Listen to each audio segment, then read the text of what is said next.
والصلاة والسلام على سيد المرسلين وعلى آله وأصحابه أجمعين وأشهد أن لا إله إلا الله وحده لا شريك له وأشهد أن محمدا عبده ورسوله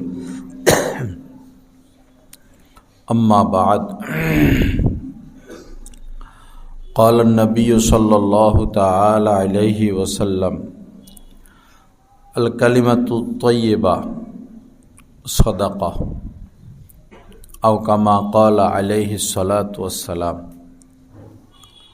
وقال عليه الصلاة والسلام أفشوا السلام وأطعموا الطعام وصلوا بالليل والناس نيام أو كما قال عليه الصلاة والسلام اللهم صل على سيدنا ومولانا محمد وعلى آل سيدنا ومولانا محمد وبارك وسلم أستغفر الله الذي لا إله إلا هو الحي القيوم وأتوب إليه আল্লাহ পাক জাল্লা জালালুহু আমাদের সবাইকে মাফ করে দেন।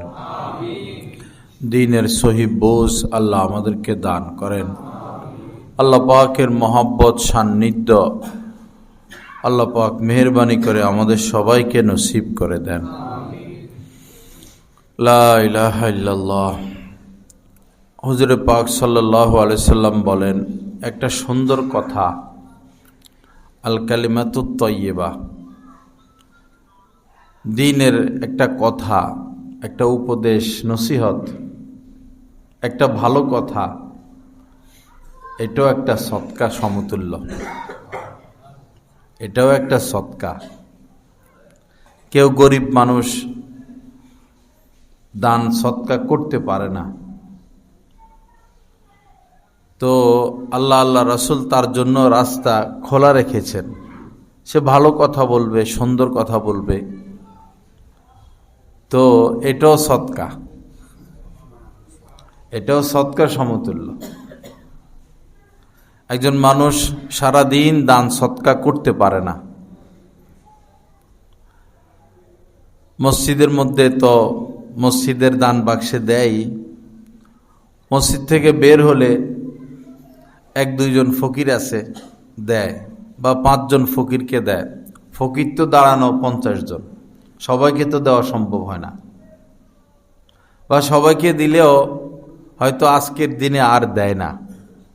সারাদিন সদকা দেওয়া কাহারো দ্বারা সম্ভব না। কিন্তু কেউ যদি সারাদিন ভালো কথা বলে, সুন্দর কথা বলে, উপদেশমূলক কথা বলে, তো সারাদিনই সে সদকার উপরে আছে।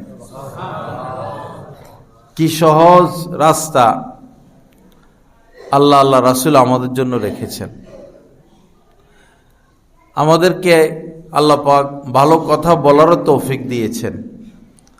আবার আমরা চাইলে মন্দ কথাও বলতে পারি। ফেরেশতারা চাইলেই পাপের কথা তারা বলতে পারে না।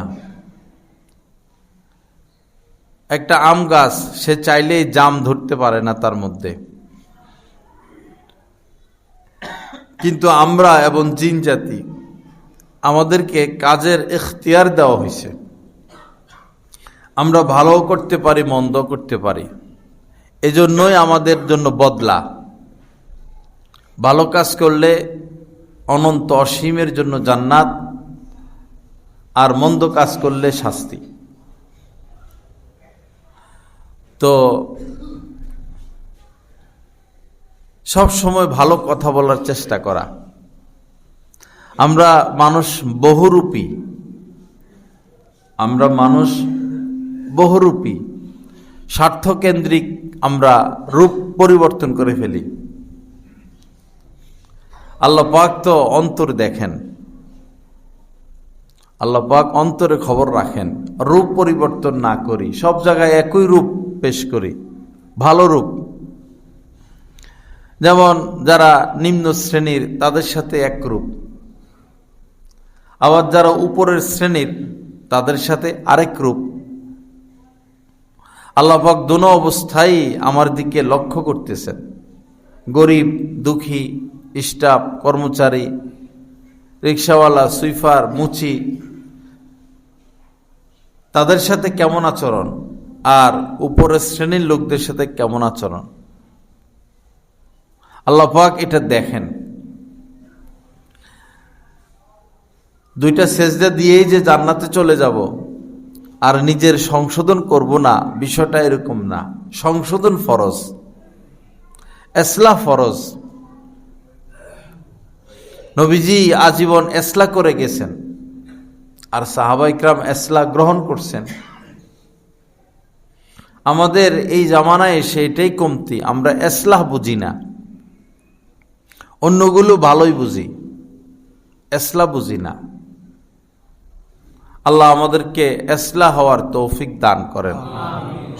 তো আল কালিমাতুত তাইয়্যিবা সাদাকা, ভালো কাজ, ভালো কথা, উত্তম কথা, উপদেশ, নসিহত এবং আন্তরিকতা, আন্তরিকতার অনেক কমতি। বলতে গেলে আন্তরিকতা নাই, কেমন যেন নিজের আত্মীয় স্বজন, নিজের দল, নিজের আওতাধীন যারা, তাদের প্রতি আমরা আন্তরিক হই আর অন্যদের প্রতি আন্তরিক হই না। এই কেমন কথা? আমরা তো সবার জন্য আন্তরিক থাকব। সে আমার দল করুক, আরেক দল করুক, ইসলামী দল করুক, ইসলামী দল না করুক, দ্বীনের কাজ করুক, দ্বীনের কাজ না করুক, মুসলমান তো। মুসলমান মানেই সে জান্নাতি। মুসলমান মানেই সে, কোনো মুসলমান জাহান্নামে স্থায়ী থাকবে না। শুধু শুধু আমরা ঘৃণা করি, কোনো মুসলমান জাহান্নামে স্থায়ী থাকবে না। যাবে যাবে, স্বর্ণ তো ময়লা হয়, পরে স্বর্ণকে পরিষ্কার করার জন্য আগুনে দেয়। পরিষ্কার হইলে তো স্বর্ণ স্বর্ণই, তার আবার দাম। মুসলমান পাপ করার কারণে তার দাম কমে, দাম বাড়ানোর জন্য আল্লাহ ওইখানে একটু রাখবেন জাহান্নামে।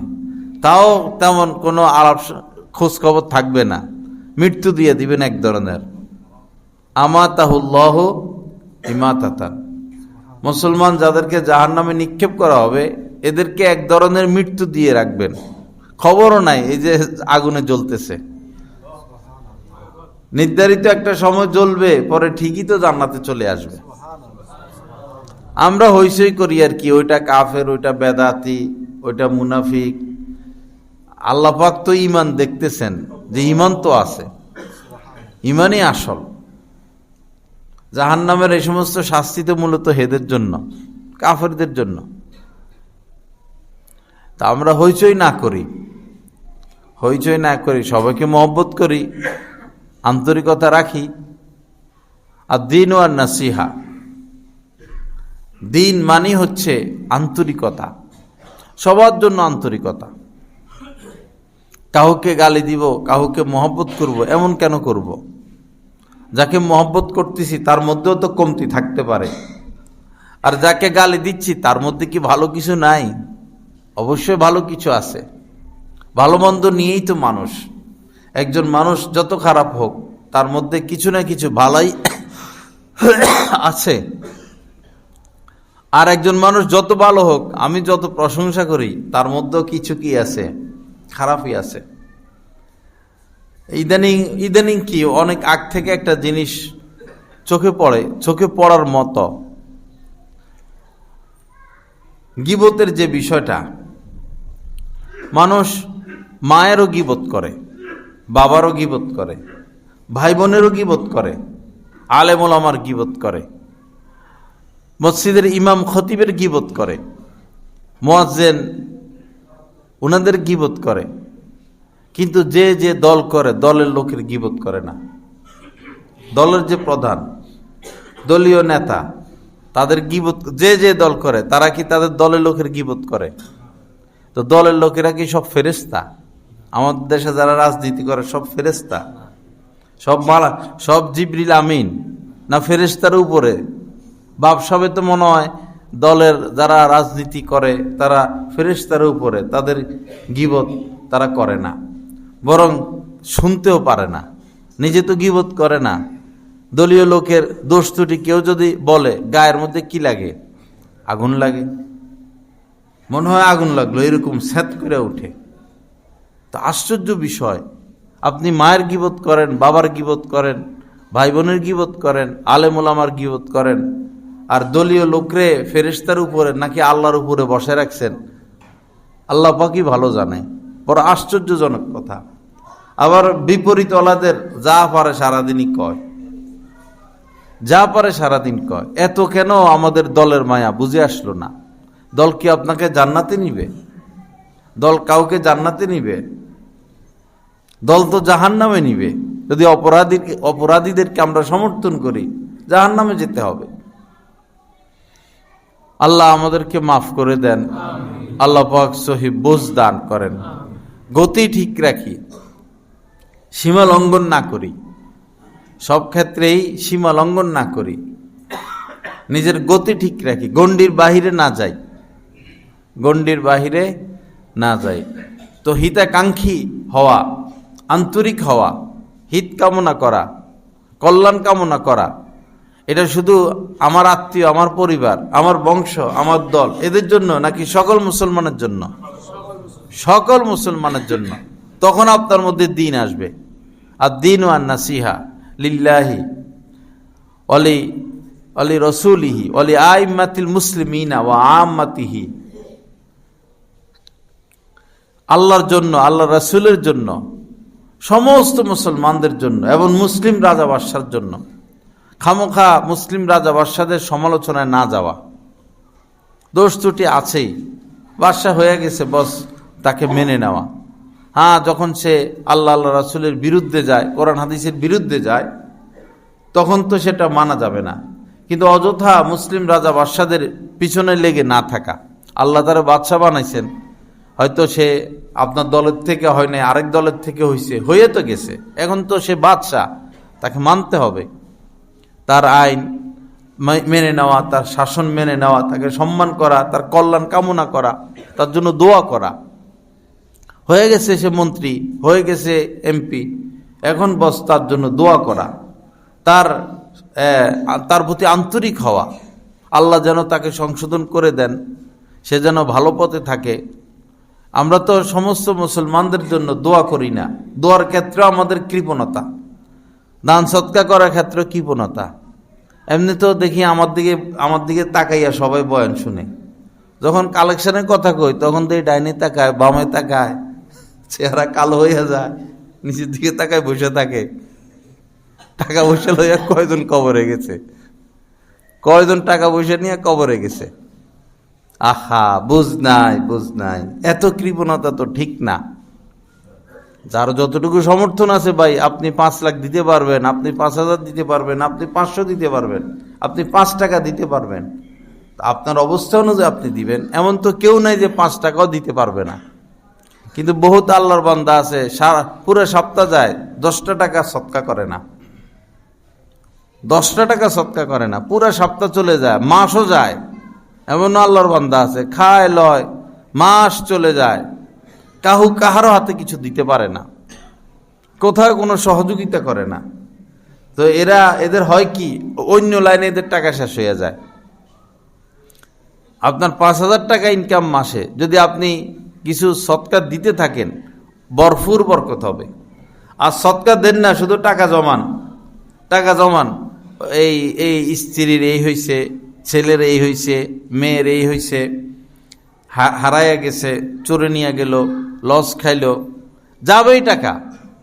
আর সৎকার দিতে থাকবেন নিয়মিত, ইনশাআল্লাহ ভিন্ন লাইনে টাকা খরচ হবে না এবং বরকত হবে, টাকা পয়সা বরকত হবে। অনেক একটা সুন্দর আমল, নিজেকে বিপদমুক্ত রাখার অনেক একটা কৌশল, এটা কৌশল অবলম্বন করা, সৎকা, কৃপণতা না করা।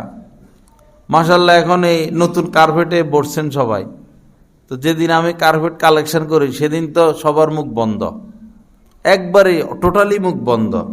মনে হয় শুধু আমি জোরাজোরি করে কিছু বাইর করাইছি আর কি, 1-2 জন একটু কিছু টাকা লেখাইছিল, আর সবারই মুখ বন্ধ। পরে নাম ধরে ধইরা এই কিছু বাইর করাইছি, তাও তো 1,00,000 টাকা উঠে নাই। 80-90 হাজার টাকা উঠছে, কার্পেট আসছে 2 লাখ টাকার উপরে। আর এটা তো আমার মাথার উপরে চাপ রয়েই গেল। আবার অনেকে লেখাইছে দেয় নাই। আর কত ফোন দেওয়া যায় না দিলে? ভাই আল্লাহর ঘরে লেখাইছেন, এই আল্লাহর সাথে এগুলো করে মানুষ। এটা কি অন্য ব্যাপার? এটা তো মসজিদের ব্যাপার। আপনি মসজিদে লেখাইছেন, তো তার মানে আল্লাহর সাথে একটা কথাবার্তা হয়ে গেল।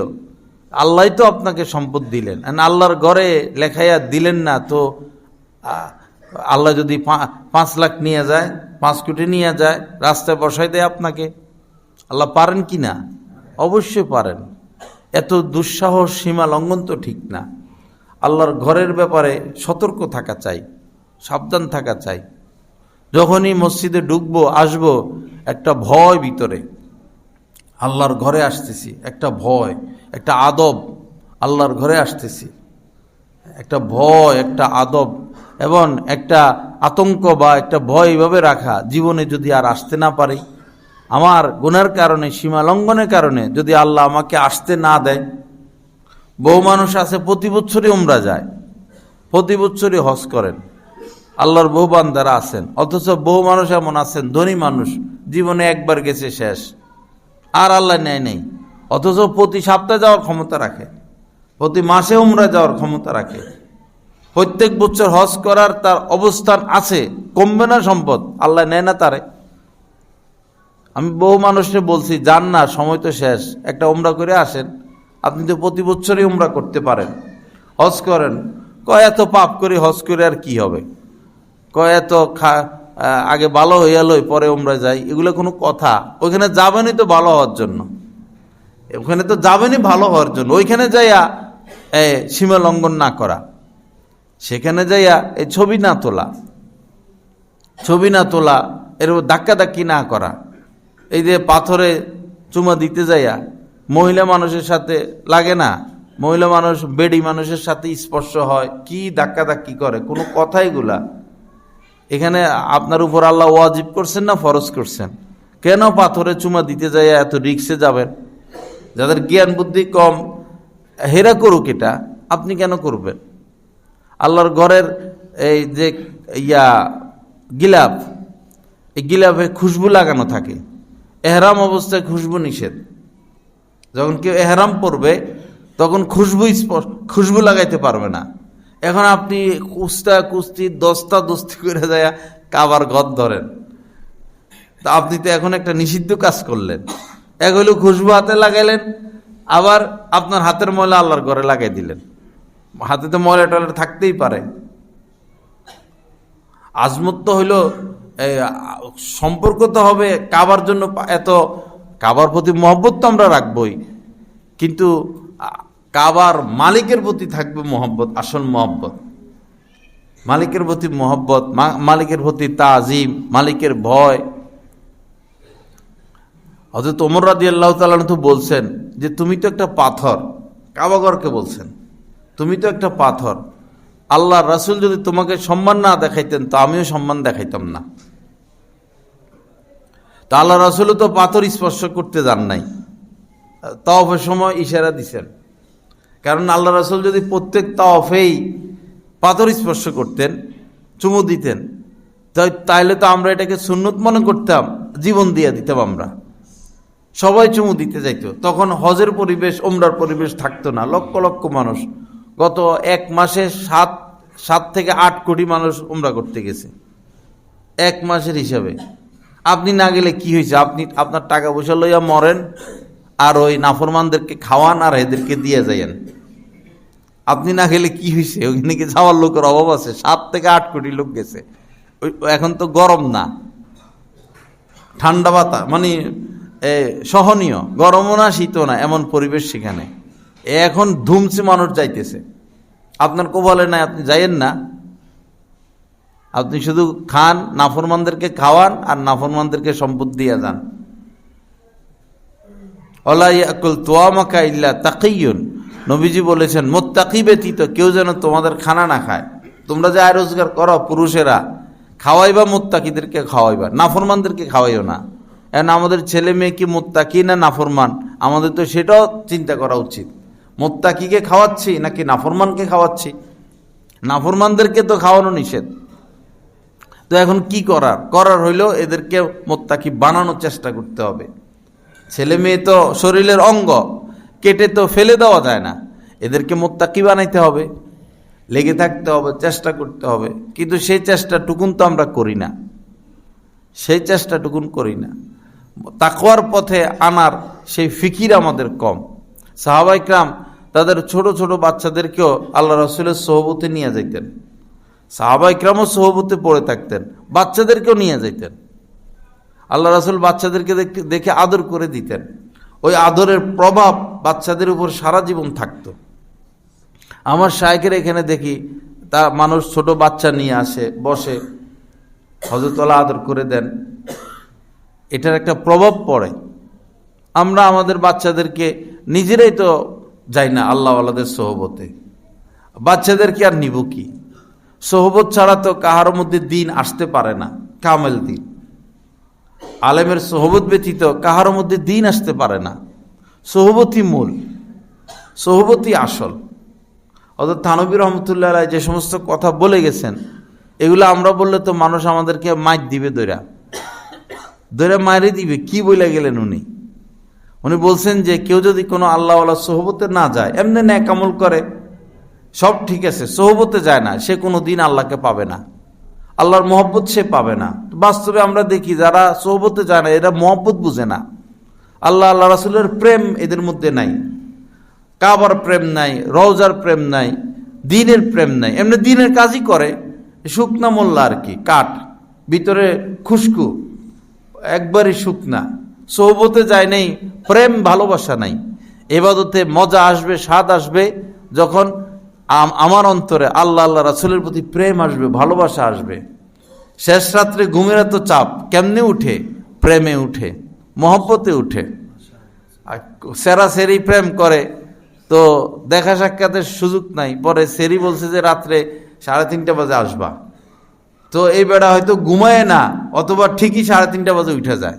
শীত আর গরম আর বৃষ্টি এগুলো বুঝে না, চলে যায়। তো এই যে এত রাত্রে উঠলো, গেল কিসের টানে গেল? প্রেমের টানে গেল।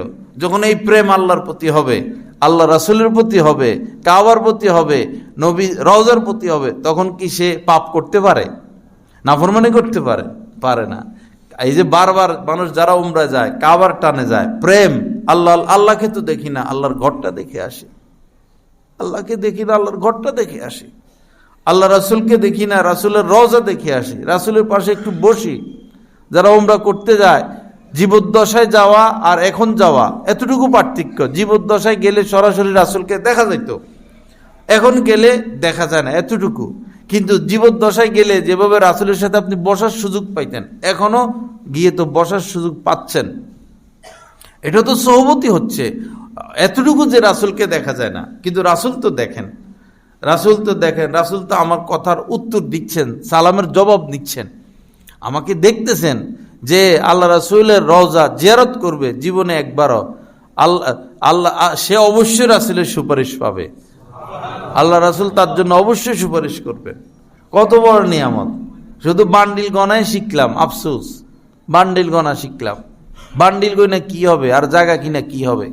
যেভাবে আপনারা ধনী মানুষরা এই জায়গা কিনেন, খামোখা জায়গা কিনেন, আপনারা তো অত্যাচার করতেছেন গরিবের উপরে। আমি কোনো বাপের বেটাকে ভয় করি না, কাউকে না। কিসের ভয় করব? আপনি টাকা কামাইছেন, এখন টাকা রাখতে পারেন না ব্যাংকে, সরকারের চাপ, এখন সমানে জমি কিনবেন, অযথা জমি কিনবেন, অযথা জমি কিনবেন।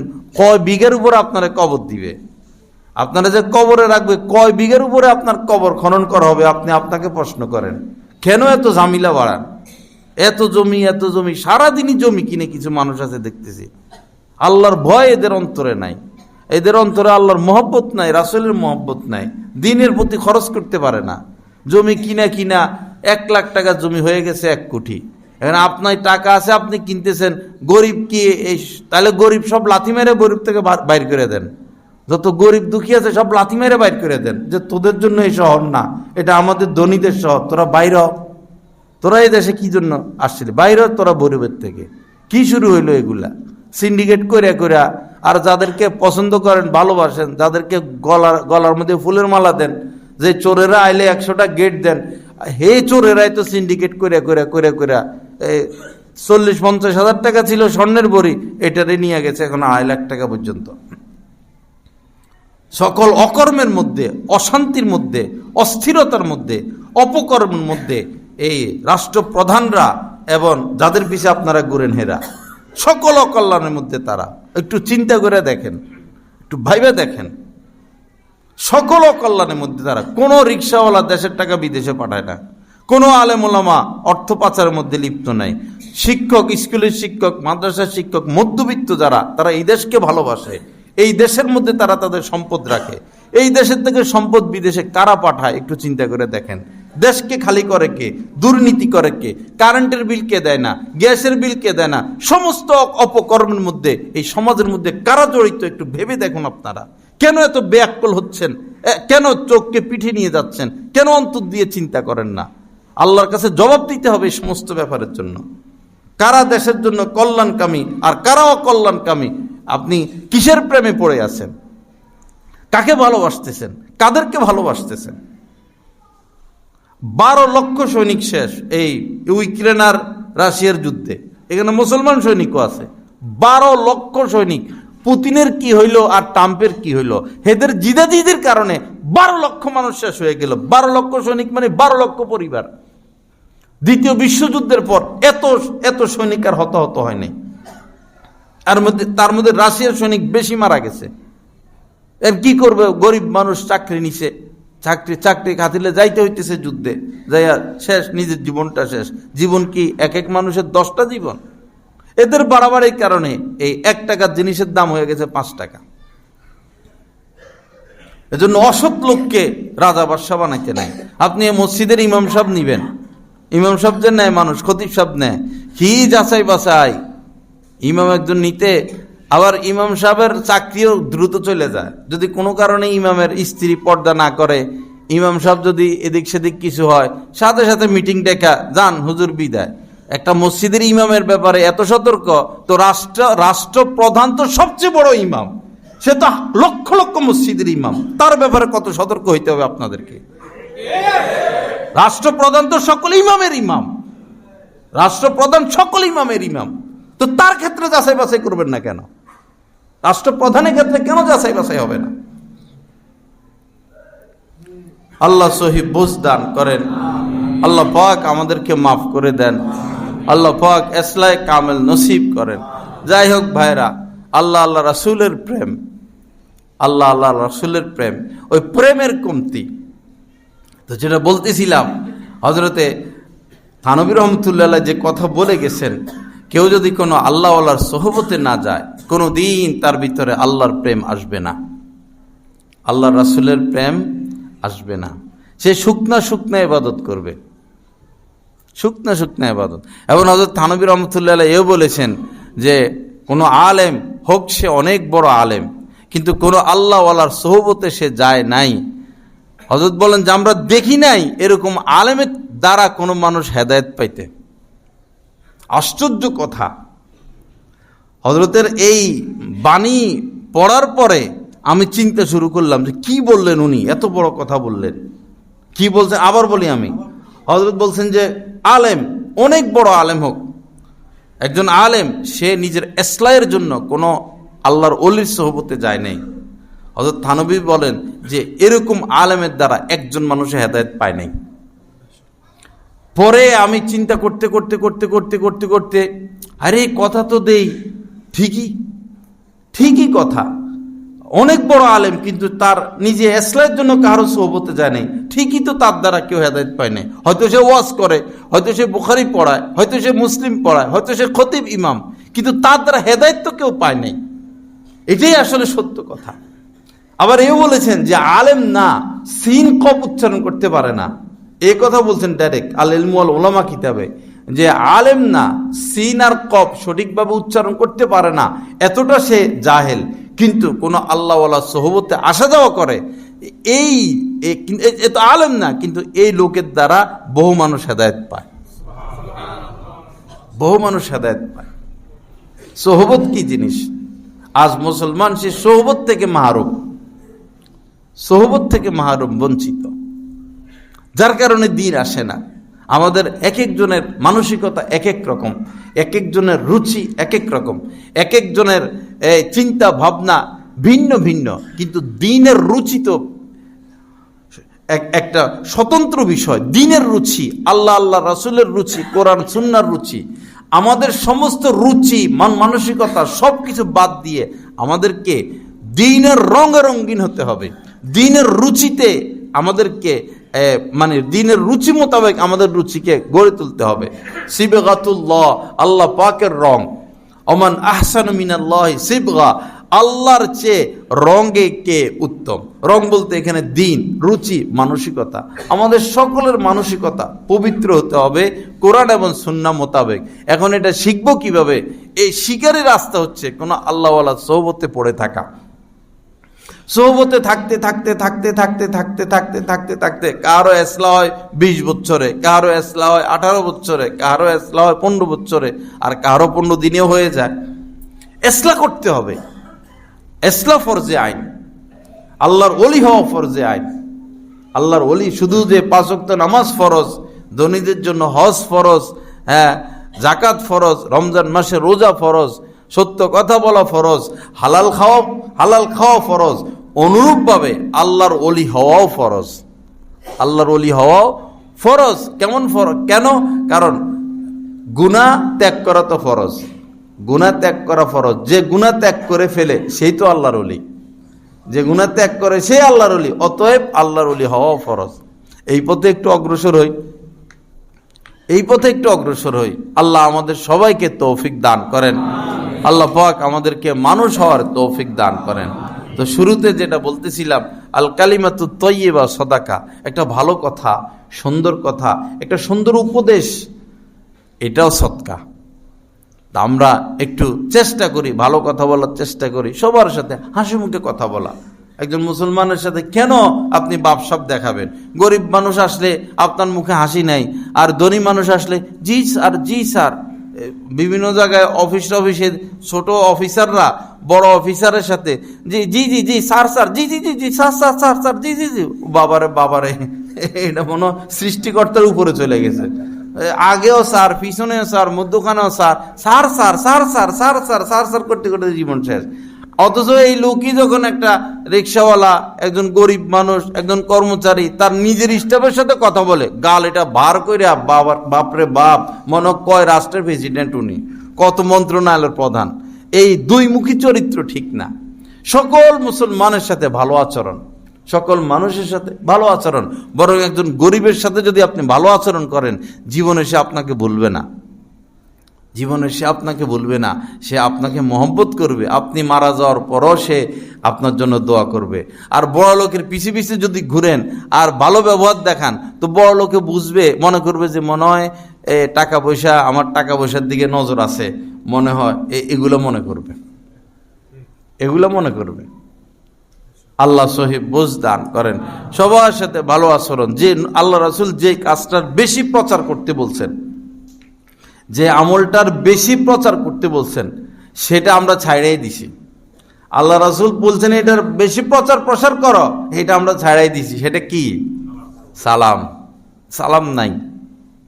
সালামের চেয়ে ফজিলতপূর্ণ আমল তো আর দেখা যায় না। সালামের এত ফজিলত।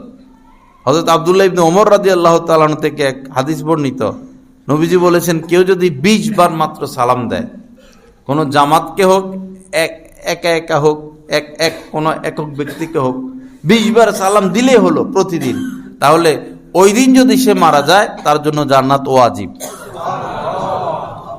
দেখেন আল্লাহ রাসূল কি এটা বলছেন, দৈনিক যদি কেউ 10 বার সূরা ইয়াসিন তেলাওয়াত করে মারা গেলে তার জন্য জান্নাত ওয়াজিব, এরকম হাদিস আছে না। 20 বার সালাম দিতে তো 5 মিনিটের ব্যাপার, 5 মিনিটও লাগবে না। 20 বার সালাম, আপনি সকালে সকালে যদি 20 বার সালাম দিয়ে দেন, তা আপনার আর টেনশন কি? ওই দিন মারা গেলে তো জান্নাতে যাবে এরকম কথা বলে না, জান্নাত তার উপর ওয়াজিব, জান্নাত তার উপরে ওয়াজিব। 20 বার সালাম আমরা দিই না, কি হইল? দেই না কারে? গরিব মানুষকে দেখলে সালাম দেই না, কর্মজীবীকে দেখলে সালাম দেই না, রাজের কাজ করে, জুতার কাজ করে, যারা নিম্ন শ্রেণী তাদেরকে আমরা সালাম দিই না। কিন্তু আমাদের বড় বস টস নেতা টেতা আসলে বস সালামও দিই, আগে পরে আরো বলে ফেলি 10 বার 20 বার। এগুলো কেন? সবার সাথে সমান থাকবেন, সবার সাথে ভালো ব্যবহার করবেন। হ্যাঁ, যিনি মর্যাদাশীল সম্মান পাইলে একজন আলেম পাবেন। সমাজের মধ্যে সবচেয়ে সম্মানিত যিনি, তিনি হচ্ছেন একজন আলেম। একজন আলেম উপস্থিত, রাষ্ট্রপ্রধানও উপস্থিত। এখানে বুঝতে হবে একজন আলেমও উপস্থিত, একজন রাষ্ট্রপ্রধানও উপস্থিত। আলেম রাষ্ট্রপ্রধানের যে নিয়ম কানুনগুলো, আইনগুলো, আলেম রাষ্ট্রপ্রধানের এই আইন মেনে নেবেন, কারণ তিনি রাষ্ট্রপ্রধান। আলেম ঠিক আছেন, তিনি রাষ্ট্রপ্রধানের রাষ্ট্রের পক্ষ থেকে আইনগুলো মেনে নেবেন। কিন্তু রাষ্ট্রপ্রধান যিনি, তিনি আলেমকে সম্মান করতে বাধ্য। রাষ্ট্রপ্রধান আলেমকে সম্মান করতে বাধ্য। 2টা চেয়ার খালি, একজন রাষ্ট্রপ্রধান, একজন আলেম। এখানে আলেম চেয়ারে বসবে, রাষ্ট্রপ্রধান না। যদি আমি মুসলমান হই, সাধারণ মানুষ কখনো, একজন আলেম উপস্থিত, এখানে অনেকগুলো চেয়ার দেওয়া, ভালো চেয়ার, নর্মাল চেয়ার আছে। সাধারণ মানুষের উচিত না আলেমকে উপস্থিত রেখে নিজেরা ভালো চেয়ারে বসা। যদি তার ভিতরে ঈমান থাকে, আল্লাহর ভয় থাকে, দ্বীনের প্রতি আজমত থাকে, আল্লাহ রাসূলের প্রতি আজমত থাকে। কারণ একজন রাসূল, একজন আলেম, সে তো নায়েবে রাসূল, রাসূলের উত্তরসূরি। তিনি সবচেয়ে সম্মান যিনি পাবেন, তিনি হচ্ছেন একজন আলেমে দ্বীন। তার উপরে কারোর কোনো সম্মান নাই। যদি তার উপরে কাউকে সম্মান দেওয়া হয়, আল্লাহর আরশ কেঁপে ওঠে। মুফতি মনসুর হক সাহেব ওনারা এক কিতাবে লিখছেন, এই যে পোস্টারে আলেমদের উপরে সাধারণ মানুষের নাম, সভাপতি অমুক, সভাপতি অমুক, বেশিরভাগে তো সুদখোর, ঘুষখোর, হারামখোর, মিথ্যাবাদী এরা। আলেমের নামের উপরে তাদের নাম আসা, পোস্টারে আলেমের নামের উপরে কোনো সাধারণ মানুষের নাম আসা, আল্লাহর আরশকে কাঁপিয়ে দেয়। কিসের আশায়, কিসের জন্য এই মোল্লা মৌলবীরা এগুলো করে? ওই যে সভাপতি দিতে পারলে 10,000 টাকা পাবে, বিশেষ অতিথি দিতে পারলে তারে চেয়ারে বসাইলে তার থেকে 50,000 টাকা পাবে। এজন্য আলেমের নামের উপরে সাধারণ মানুষের নাম দেওয়া হয়, আলেমকে অপমান করা হয়।